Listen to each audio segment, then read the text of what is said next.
اکثر ایسا ہوتا ہے کہ اللہ ہمارا دل ایسی حواشات میں لگا دیتا ہے جن کا ملنا ہمارے نصیب میں لکھا نہیں ہوتا، اور پھر ہم یہ سوچتے ہیں جب ہمارے نصیب میں اللہ نے لکھا نہیں تو اس کی خواہش بھی ہمارے دل میں کیوں ڈالی؟ جانتے ہو کیوں؟ کیونکہ اللہ تمہیں اس مقام تک لانا چاہتا ہے جہاں صرف اس کے محبوب بندوں کا شمار ہوتا ہے، جہاں تک ہر کسی کی رسائی ممکن نہیں۔ جانتے ہو، جب اللہ ہمارا دل توڑ دیتا ہے تو اس کا مطلب یہ نہیں کہ وہ تمہیں سزا دے رہا ہے، بلکہ وہ تو تمہاری رہنمائی کرتا ہے، کیونکہ بعض اوقات ہم بری چیزوں سے محبت کرنے لگتے ہیں، اور ہم جس بھی انسان یا چیز پر اللہ سے زیادہ بھروسہ کریں گے وہ ہمیں بے سکون کر دے گی، وہ ہم سے ہمارا سکون چھین لے گی۔ کسی بھی چیز سے یا پھر انسان سے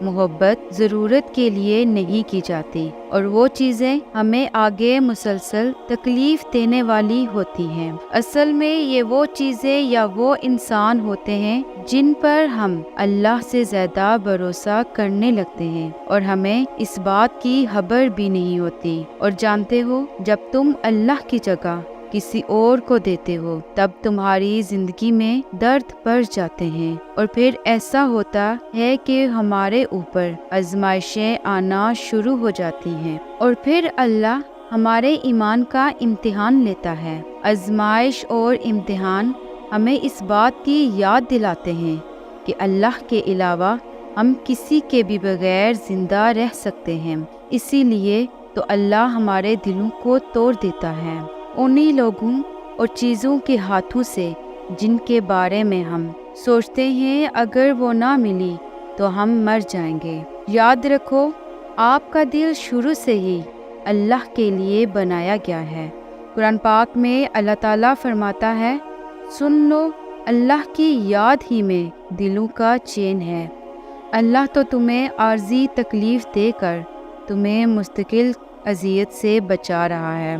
قرآن خود کہتا ہے، دلوں کے حال تم سے بہتر تمہارا اللہ جانتا ہے۔ یاد رکھو یہ بات کہ جو ذات رات کو درختوں پر بیٹھے پرندوں کو نیند میں گرنے نہیں دیتی، تو پھر وہ ذات تمہیں کیسے بے یار و مددگار چھوڑ سکتی ہے؟ میرا رب خود قرآن پاک میں فرماتا ہے، اور تمہاری حمایت اور مدد کے لیے اللہ ہی کافی ہے۔ میں جانتی ہوں کہ کچھ فیصلے مشکل ہوتے ہیں، لیکن وہ ہمیں کرنے ہی پڑتے ہیں۔ اگر اللہ تمہارا دل توڑ رہا ہے تو وہ اس ٹوٹے ہوئے دل کو دوبارہ جوڑنے پر بھی قادر ہے۔ یاد رکھو، جو تمہارا ہے وہ تمہیں ضرور ملے گا، اس لیے اپنے سارے فیصلے، سارے اختیارات اس رحمان پر چھوڑ دو، اس یقین کے ساتھ تمہارے لیے بہتر نہیں بلکہ بہترین لکھ دیا گیا ہے۔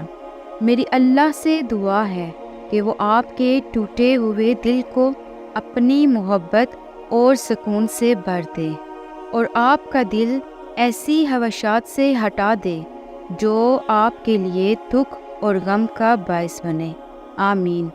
ویورز، ویڈیو اچھی لگی ہو تو کمنٹ میں ضرور بتائیے گا، اور ویڈیو کو لائک کر کے چینل کو سبسکرائب ضرور کیجیے گا۔ جزاک اللہ خیرہ کثیرہ۔